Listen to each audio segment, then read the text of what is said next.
기원전 1세기의 로마는 제국의 수도에서 이탈리아 반도를 지나 동쪽으로 아드리아해를 건너 이스탄불에 이르기까지 기후의 영향을 받지 않는 도로를 건설합니다.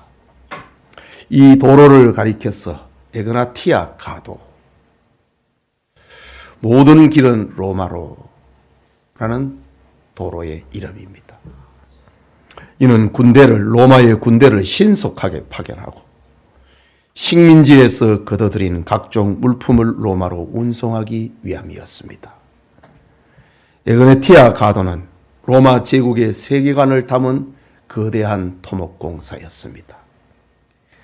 지형을 따라 길을 내지 않고 직선 도로를 원칙으로 삼았습니다. 산은 자르고 강과 계곡을 만나면 다리를 놓았습니다.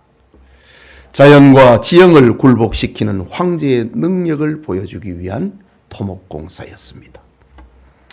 로마는 그 길을 따라서 제국의 문화를 세상에 퍼뜨리며 로마의 평화, 팍스 로마니아를 꿈꾸었습니다.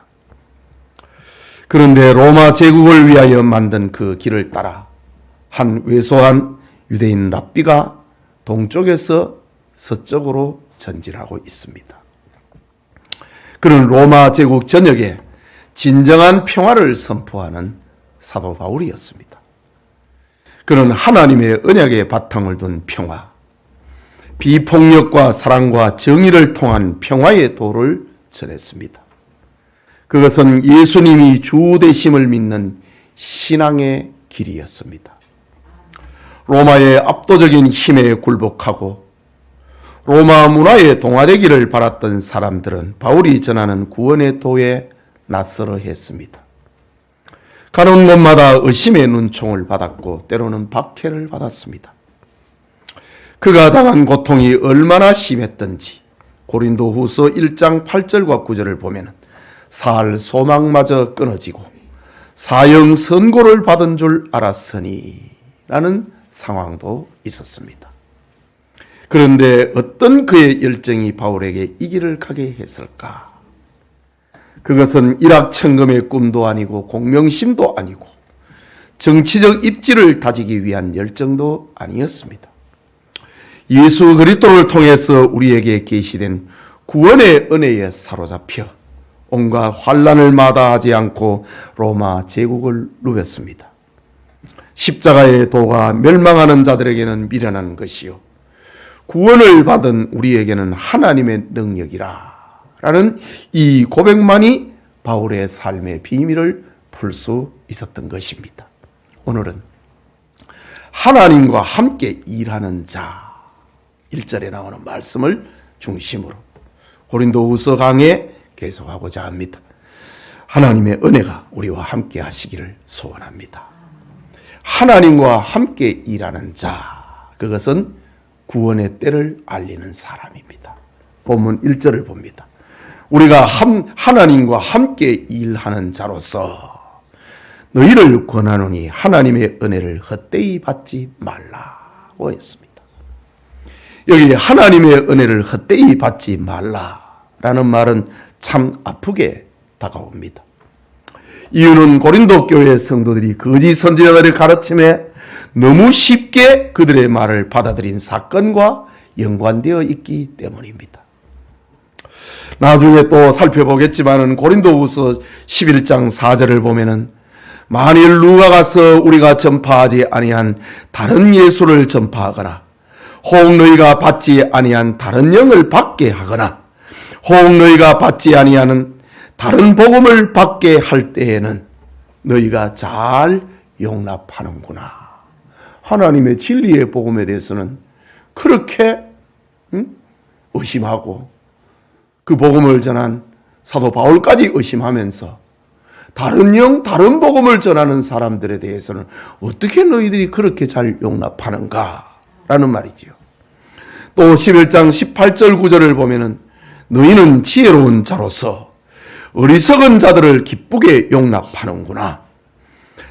누가 너희를 종으로 삼거나 잡아먹거나 빼앗거나 스스로 높이거나 뺨을 칠지라도 너희가 용납하는구나.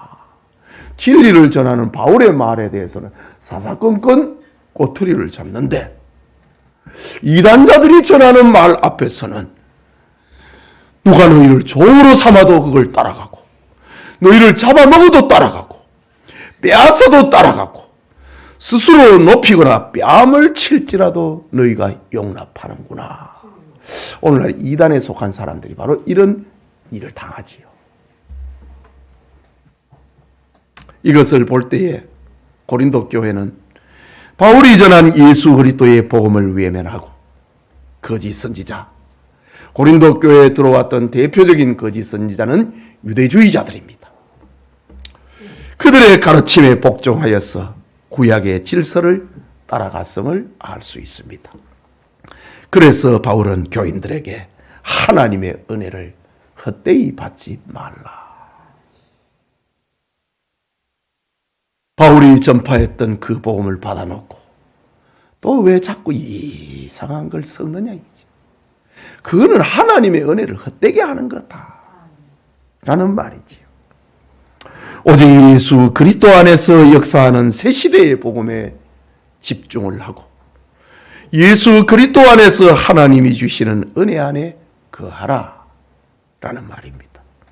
그러면서 바울이 권면하는 구원의 복음은 어떤 성질의 것인가, 그것을 말합니다. 2절의 말씀이죠. 이르시되 내가 은혜 베풀 때에 너에게 듣고 구원의 날에 너를 도왔도다 하셨으니 보라 지금은 은혜 받을 만한 때요 보라 지금은 구원의 날이로다 라고 했습니다. 2절의 이 말씀은 이사야 49장 8절을 인용한 것인데, 그것은 갑작스럽게 찾아온 하나님의 은혜를 강조하는 말입니다. 내가 은혜 베풀 때에 너희에게 듣고 구원의 날에 너를 도왔다. 이것은 지난날 이사야 선지자가 바벨론에 포로된 이스라엘 백성들을 하나님께서 기적같이 구원하고 회복할 것을 예언했던 말씀이었습니다. 즉 범죄한 이스라엘 백성들이 죄값을 받아 70년 동안 바벨론에서 포로 생활을 했습니다. 그들은 무기력했습니다. 희망이 없었습니다. 노예로서 그날의 일을 감당함이 그들의 과거였고 현재였고 미래였습니다. 그런데 때가 찼을 때 이스라엘의 힘이 아닌 하나님께서 페르시아 고레스 왕을 들어서 바벨론을 멸망을 시키고 기적같이 이스라엘 백성들을 해방하고 그들을 구원해 주신 겁니다. 이때 이스라엘 백성들은 자신들에게 이루어진 구원과 해방에 꿈을 꾸는 것 같았습니다. 왜? 자신들은 기대하지 않았거든요. 자신들이 해방을 위하여서 구원을 위해서 한 일이 아무것도 없었거든요. 전에도 노예로 살았고 오늘도 노예로 살았고 내일도 노예로 살아야 된다고 그렇게 생각했는데 어느 날 그들에게 자유가 주어졌습니다. 저 고국 예루살렘으로 돌아갈 사람은 돌아가라. 이런 자유가 선포되었습니다. 이스라엘 백성들이 겪은 그날의 감정을 시편 126편 1절에서 3절에 기록을 하고 있는데, 여호와께서 시온의 포로를 돌려보내실 때 우리는 꿈꾸는 것 같았도다. 그때에 우리 입에는 웃음이 가득하고 우리 혀에는 찬양이 있었도다. 그때의 문나라 가운데에서 말하기를 여호와께서 그들을 위하여 큰 일을 행하셨다 하였도다. 여호와께서 우리를 위하여 큰 일을 행하셨으니 우리는 기쁘도다. 꿈같이 이스라엘 백성들에게 바벨론에서의 해방의 날이 일어난 겁니다. 지난날 이스라엘 백성들에게 일어났던 그 기적을 생각을 하면서 바울은 이사야 선지자의 예언을 예언합니다. 인용을 합니다. 내가 은혜 베풀 때에 너희에게 듣고 구원의 날에 너를 도왔다. 보라, 지금은 은혜 받을 만한 때요. 보라, 지금은 구원의 날이로다. 라고 선포하고 있습니다. 이게 지금 무슨 말입니까? 지난날 이스라엘 백성들이 바벨론에서 포로 생활을 할 때에 꿈꾸는 것처럼 기적같이 그들에게 구원의 날이 이르렀는데 하나님께서 예수 그리스도를 통하여서 이루어 놓으신 그 구원이 우리 앞에 있다는 거지요. 그런데 어찌 거짓 선지자들의 미혹되느냐라는 권면입니다. 중 예수 그리스도 안에서 주시는 하나님의 은혜만이 우리의 길이요 진리요 생명이거늘 어찌 이단자들의 속임의 미혹에 그리 따라가고 있는가. 우리에게 이루어진 구원이 꿈같이 기적같이 우리의 공로가 아니라 오직 예수 그리스도가 십자가에 못 박혀 죽으심으로 우리에게 이 구원이 이루어졌는데 어떻게 율법을 따라가자고 하는 그런 이단자들의 소리에 귀를 기울이는가 라는 말입니다. 하나님이 예수 그리스도 안에서 이루어 놓으신 그 은혜, 이 복음을 전하는 사람, 예수 그리스도를 통해서 이루어진 구원의 때를 전하는 사람이야말로 진정 하나님과 함께 일하는 사람이라고 선언하고 있는 겁니다. 즉 하나님과 함께 일하는 사람은 유대주의자들의 미혹처럼 옛 언약으로 돌아가는 게 아니고 그리스도 안에서 하나님과 진정 화목하는 사람입니다. 그리고 그 복음에 합당하게 열매를 맺는 것입니다. 우리 성도님들도 예수 그리스도를 통해서 이루어진 그 구원을 즐거워하고 구원의 때를 전하는 하나님과 함께 일하는 사람이 되기를 축복합니다. 둘째로 하나님과 함께 일하는 사람, 일하는 자는 직분에 비방을 받지 않는 사람입니다. 본문 3절과 4절을 봅니다. 우리가 이 직분에 비방을 받지 않게 하려고 무엇에든지 아무에게도 거리끼지 않게 하고 오직 모든 일에 하나님의 일꾼으로 자천하여 많이 견디는 것과 환난과 궁핍과 고난과 라고 했습니다. 우리가 이 직분이 비방을 받지 않게 하려고 무엇이든지 아무에게도 거리끼지 않게 살았다. 이런 사람이 바로 하나님과 함께 일하는 사람이라는 말입니다. 여기 비방이라고 하는 말, 헬라말로 모아오마이라는 뜻입니다. 모마오마이라는 뜻입니다. 이것은 비난, 조롱, 돌뿌리에 걸려서 넘어지는 것, 그런 뜻을 가지고 있는 단어가 모마오마이라는 단어인데, 직분이 비방을 받지 않는 사람을, 그 모습을 생각을 해봅니다. 이 직분에 비방을 받지 않는다. 조롱을 받지 않는다. 사람을 내가 가지고 있는 이 직분을 가지고 돌뿌리에 걸려서 넘어지지 않게 한다. 그렇게 하려고 바울은 무엇이든지 아무에게도 거리낌을 받지 않았다. 넘어지게 하는 자가 되지 않았다.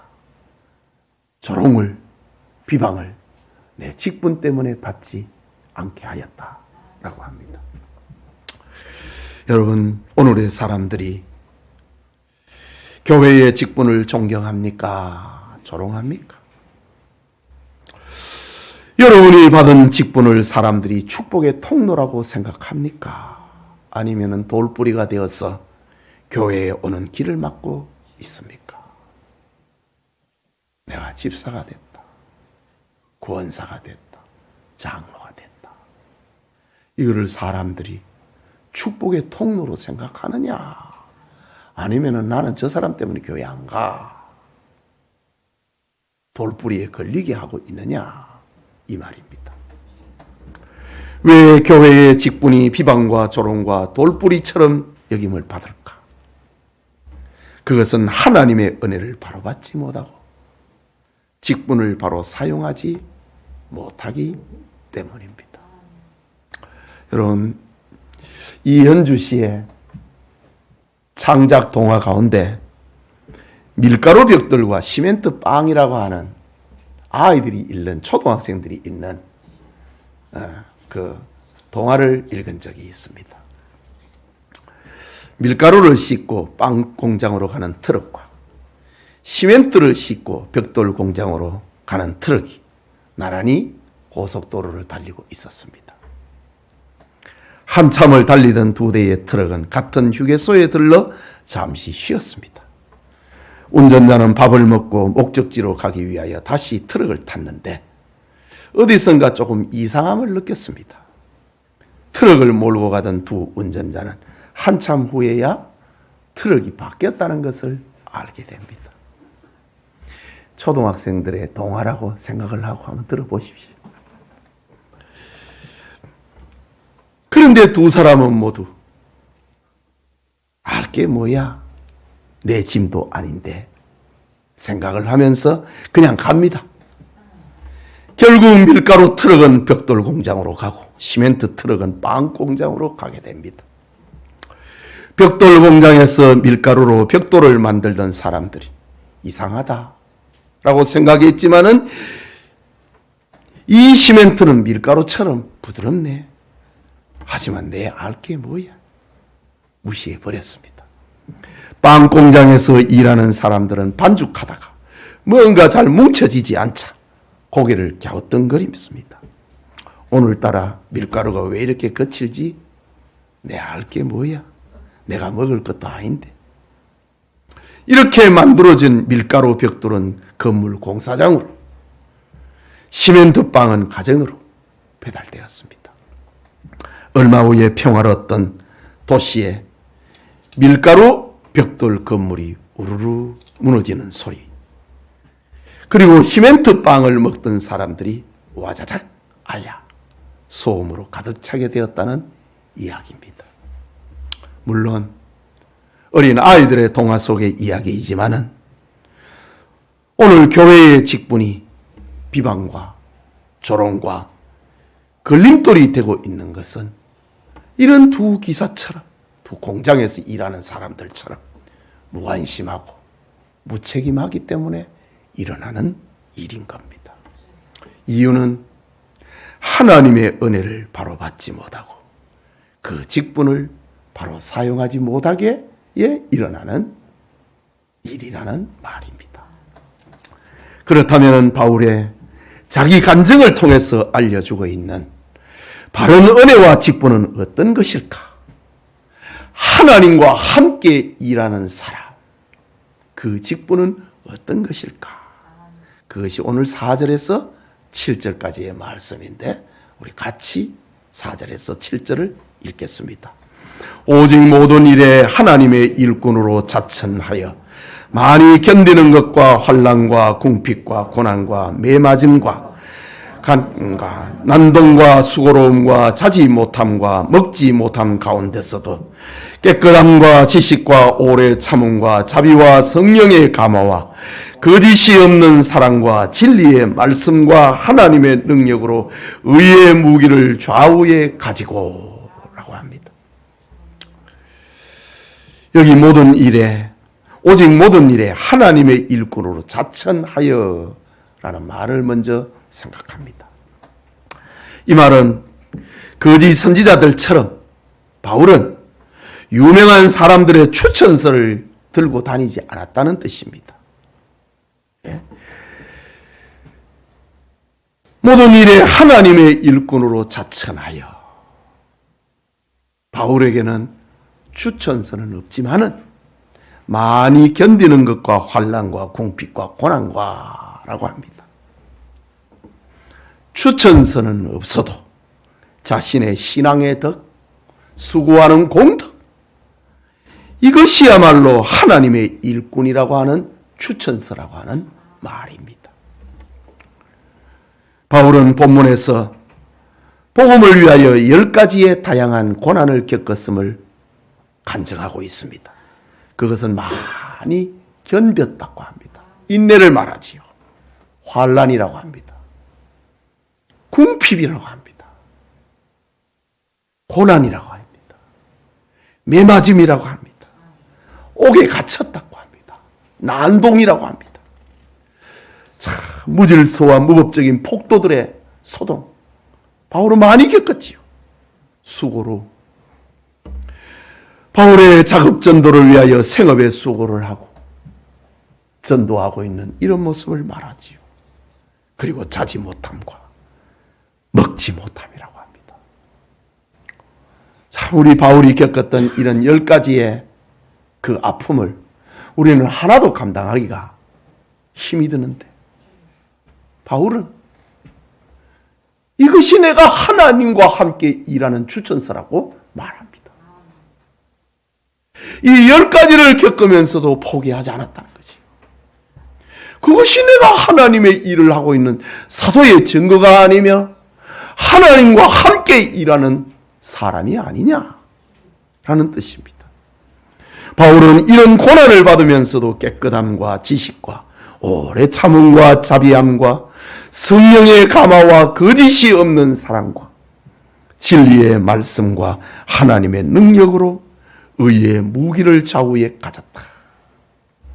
이런 것들을 좌우의 무기처럼 가지고 다녔다고 합니다.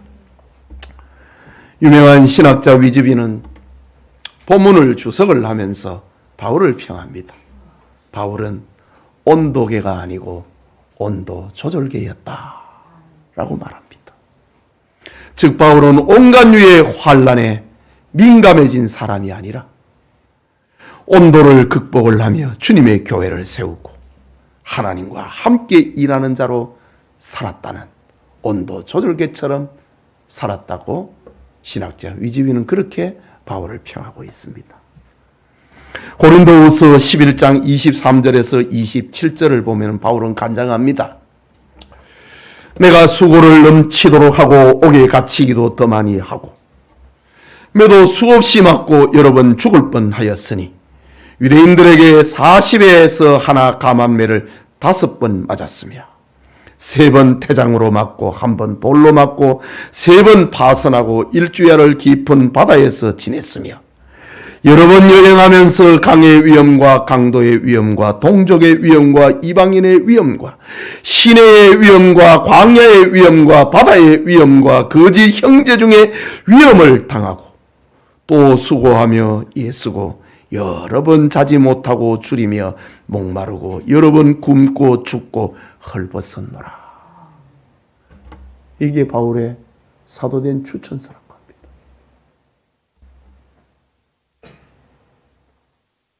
이단자들이 유명한 사람들의 추천서를 들고 무엇을 했느냐는 거지. 너희들을 종으로 삼지 않더냐? 너희들이 가진 것을 빼앗지 아니하더냐? 너희들의 뺨을 때리지 않더냐? 그들에게 그렇게 당하면서도 쉽게 내주면서도 하나님의 사도인 나에게 왜 이러느냐는 거지. 바울은 사도의 직분이 비방과 조롱을 받거나 교인을 올무에 걸리게 하거나 내가 알 게 뭐냐라는 자세가 아니라 변화되는 온도를 조절하며 하나님과 함께 일하는 자로 살았다는 겁니다. 직분이 비방을 받지 않는, 내가 받은 직분이 비방을 받지 않는 하나님과 함께 일하는 성도님이 되시기를 축복합니다. 마지막으로 하나님과 함께 일하는 자는 역설의 변화를 일으키는 사람입니다. 8절 이후에서 10절까지 계속되는 말씀이지요. 먼저 욕된 자 같으나 영광된 자입니다.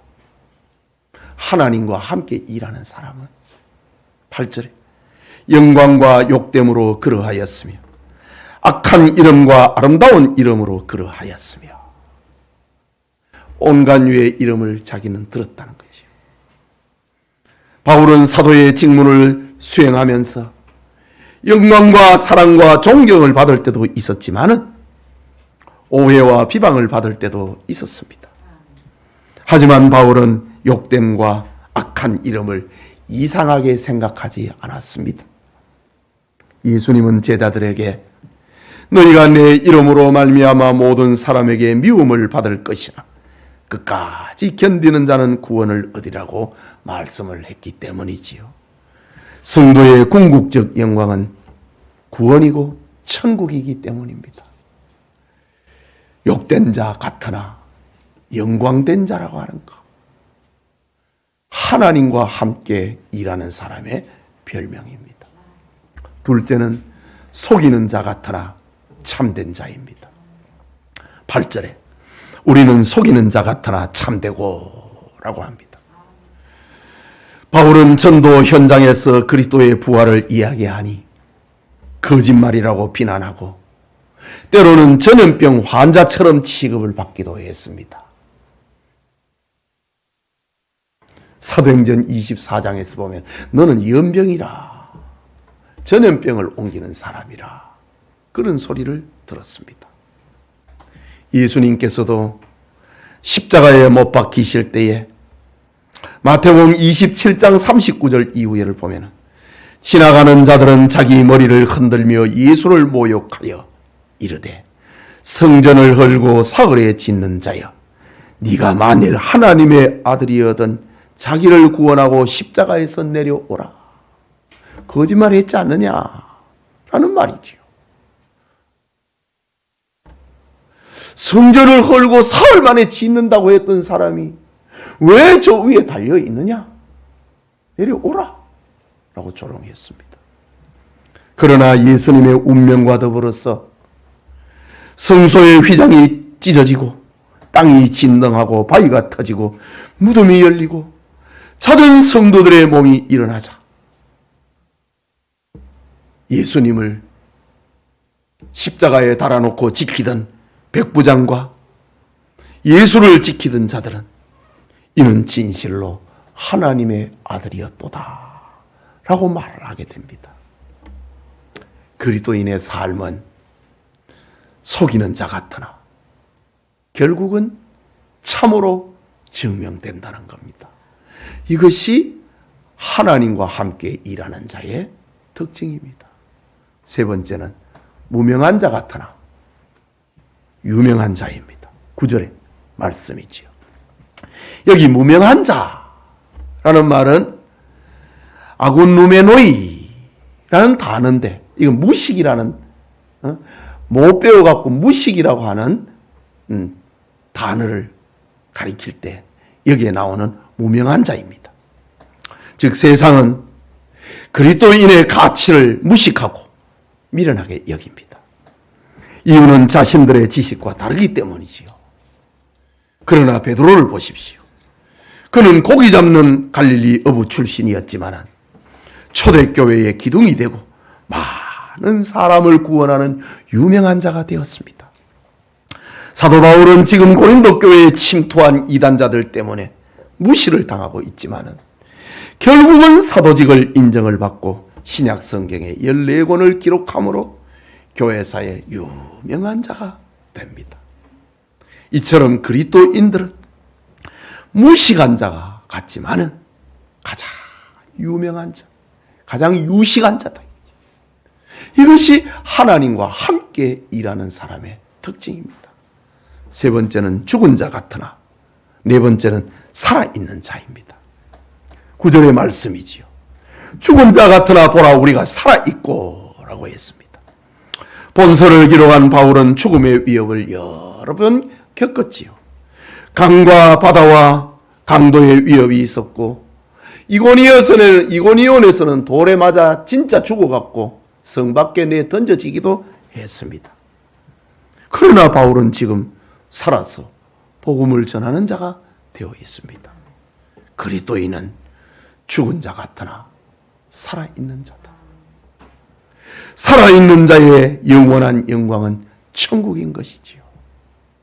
이것이 하나님과 함께 일하는 자의 역설입니다.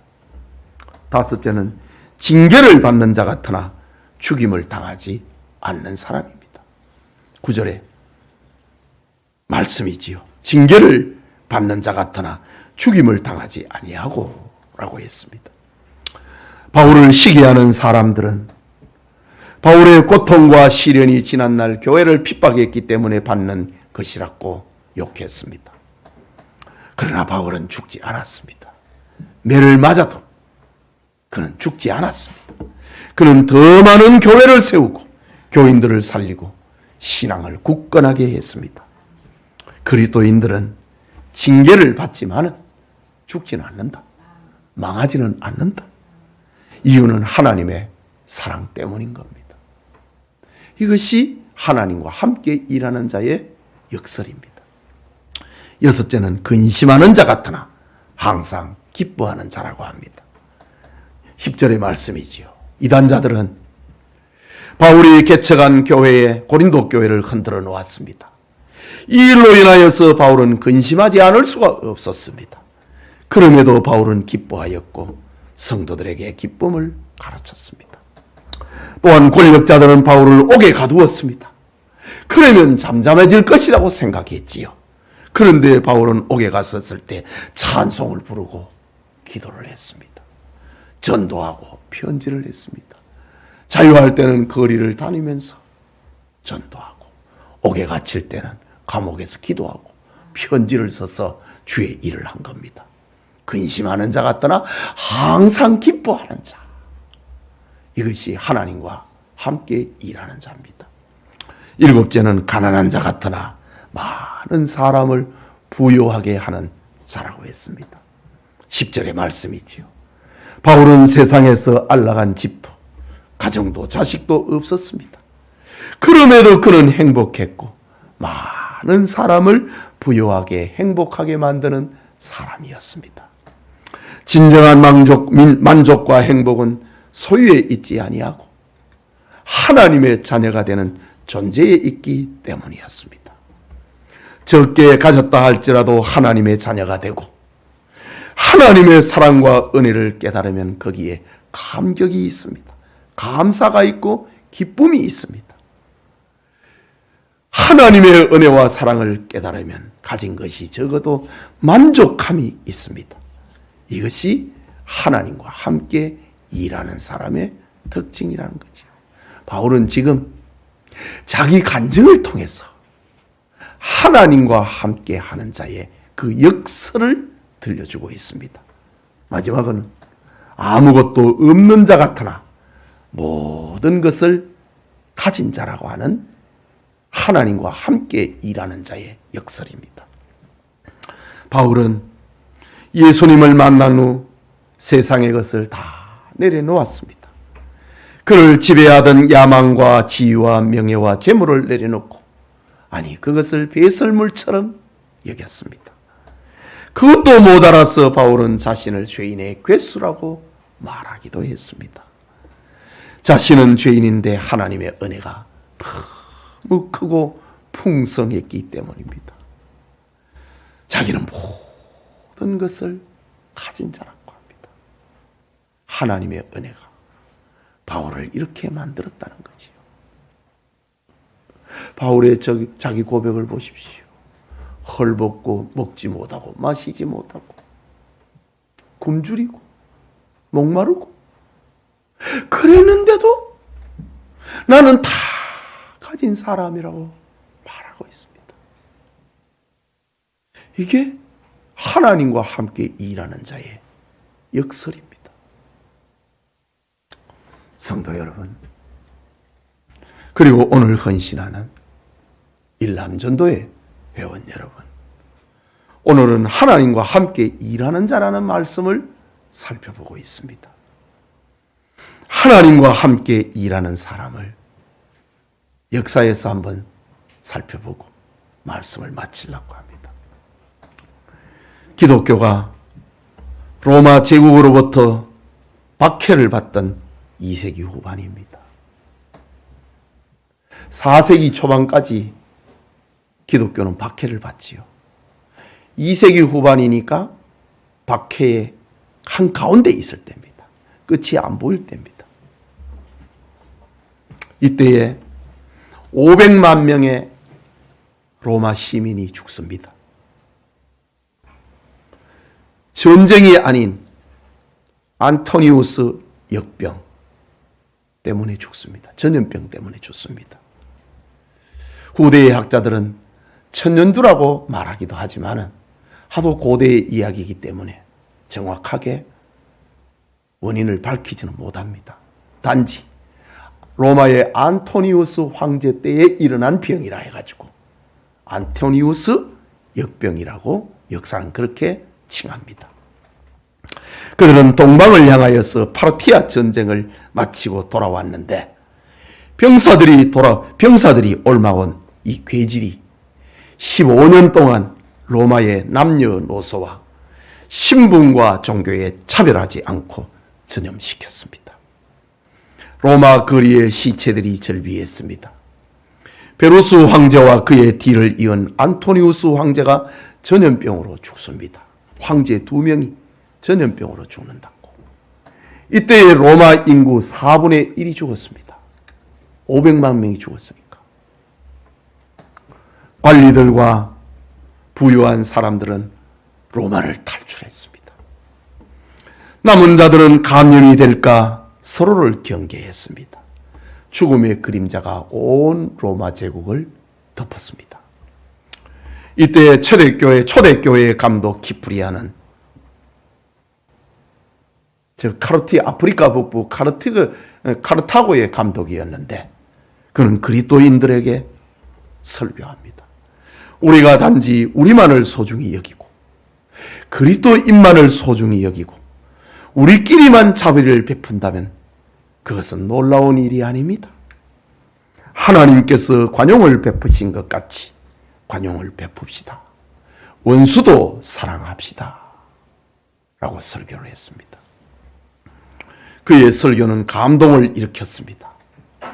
당시의 그리스도인들은 전염병보다도 하나님의 사랑을 실천하지 못하는 것이 더 두려웠습니다.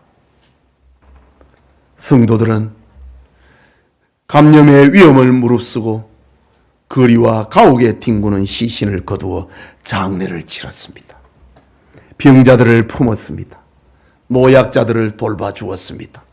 돈과 집을 내놓았습니다. 전염되어 희생한 성도들도 있었습니다. 하지만 로마의 수많은 사람이 성도들에 의해서 목숨을 건지고 장례가 치러집니다. 이런 그리스도인들을 향하여서 로마인들은 파라볼라노이라고 불렀습니다. 위협을 무릅쓰는 자들. 파라볼라노이. 위험 곁에 사는 사람들. 이라고 별명을 지었습니다. 이 일로 인하여서 이교도들이 그리스도를 믿기 시작했습니다. 박해기의 교회는 말이 아닌 사랑으로 전도했던 겁니다. 기독교는 사랑의 종교다. 바로 이런 걸 보고 하는 말입니다. 로마 제국의 박해기에 파라볼라노이. 위험과 함께하는 사람들, 죽음과 함께하는 사람들, 부모 자식도 시체를 그들로 보지도 않는데 그리스도인들이 시체를 장례 치러주고 불쌍히 여겨주고 먹을 것을 갖다 주고 입을 옷을 갖다 주니 이 사람들은 파라볼라노이다. 위협을 무릅쓰는 사람들이다. 라는 별명을 붙여주고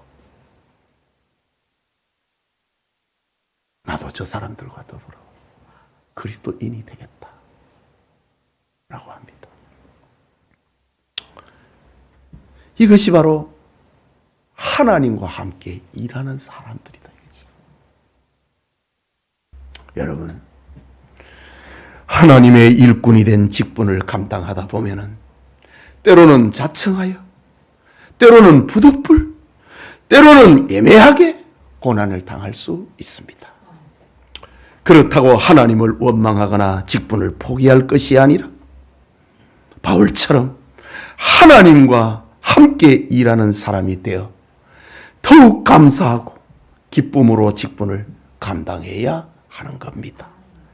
하나님이 주신 직분을 감당함은 세상에서 이익을 구함이 아니요, 자기 이름을 높이기 위함도 아니요, 세상 사람의 인정을 받고자 함도 아니기 때문입니다.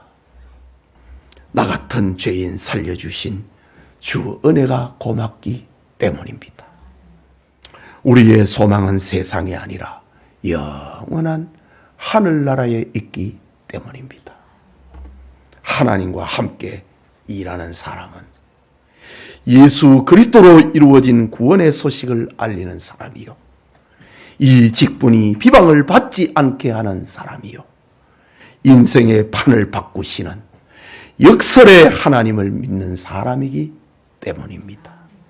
하나님과 함께 일하는 사람 된 은혜가 우리 교우들에게 충만하기를 소원합니다. 우리 같이 말씀을 생각하고 기도합시다. 하나님과 함께 일한다. 예수 그리스도의 복음은 이렇게 위대하다는 것입니다. 이 위대한 복음을 듣고 이걸 가볍게 여기고 불편하게 여기면은 그거 안 됩니다.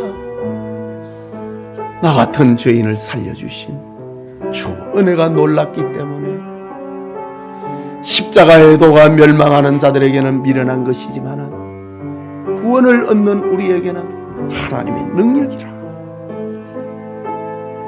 이것이 바로 그리스도인들을 이해할 수 있는 열쇠입니다.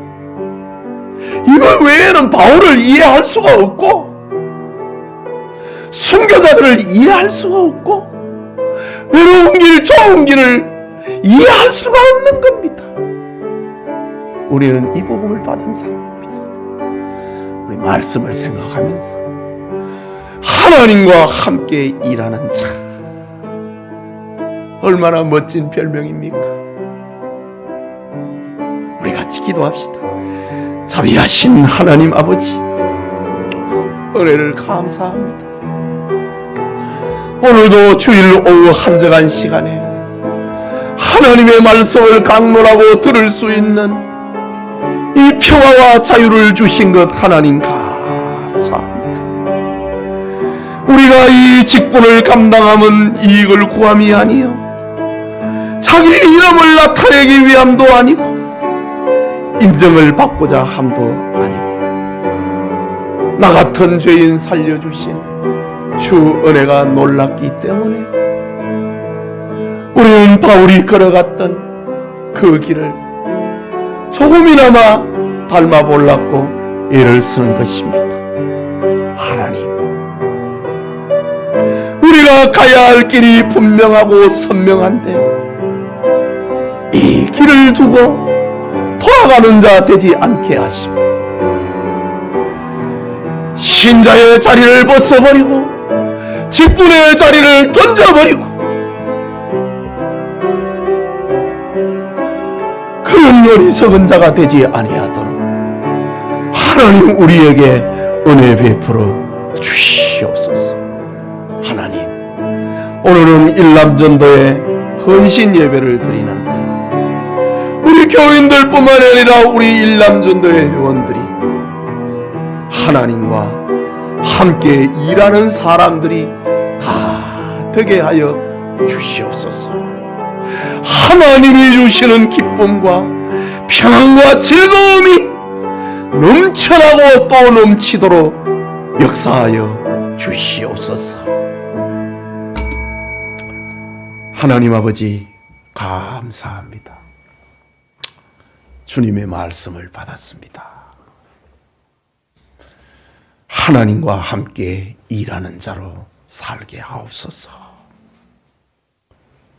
구원의 복음을 전하고 우리가 받은 이 직분이 비방을 받지 않으며 하나님이 이루시는 판을 바꾸시는 역설의 능력을 체험을 하는 바울이 걸어갔던 그 길을 우리도 갈 수 있도록 도우소서. 예수님 이름으로 기도합니다. 아멘.